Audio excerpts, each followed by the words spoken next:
It was back when Joe Picciano was Assistant Director of Homeland Security for New Jersey, Mhm. and New Jersey had established an infrastructure advisory committee, which we commonly call the AHC. And I was one of the first. I was one of the first people that were put on the council at that time, and I represented the food industry for the state of New Jersey. And that was right after 9/11, when Don Mhm. DeFrancesco was president, and they had called and asked if I would want to represent the food sector, and I said, sure, why not? And I was on it pretty much until the day I retired. So it was back then when Joe P and I met, because we had the IAC and I was sector chair then. And Joe said, we have this AHC. It's a nonprofit organization. I think you might have some interest in that. So what do you think? So I said, sure. So I came down to a board meeting. They had it in Delaware, somewhere on the turnpike, I believe. Mm. And I sat there as a guest and got introduced to the AHC format there. And I found it quite interesting.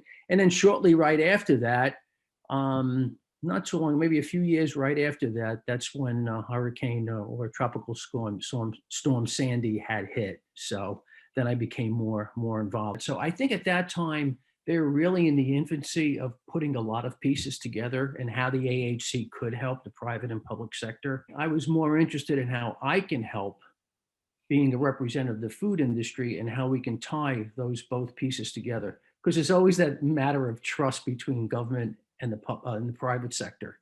So Sure. I think I looked at the AHC then as, oh, this is interesting. This could be a perfect piece. So we can break down that barrier, and having transparency in both sides, both public and private, can trust the center and see how we can connect the dots. I think the biggest piece is when we're able to get an idea of how logistically products flow. And what the AHC did was connecting the dots there with regard to the states and the Department of Transportation.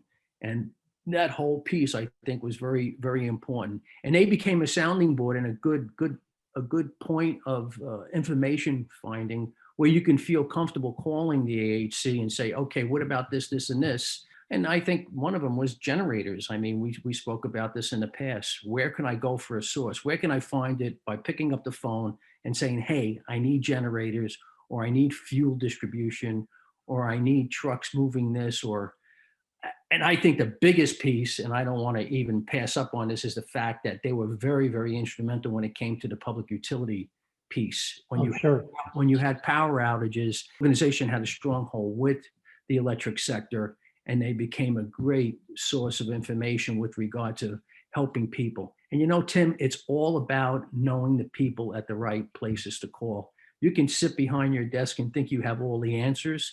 You think you know this person and that person, but boy, in any industry, it's about relationships and who's the right person to call without spending 3 days trying to figure it out. They put a good nucleus together of subject matter experts. When you look at the people that sit on the board, or the people that surround the AHC, there's some heavyweight people in the industry, Right. both on public and private, that are part of this. We really get things done. I mean, it's just putting minds together and coming to a conclusion. I think it's come a long way. I mean, I could it's amazing from the very beginning and where the AHC is today, and how much trust the AHC has built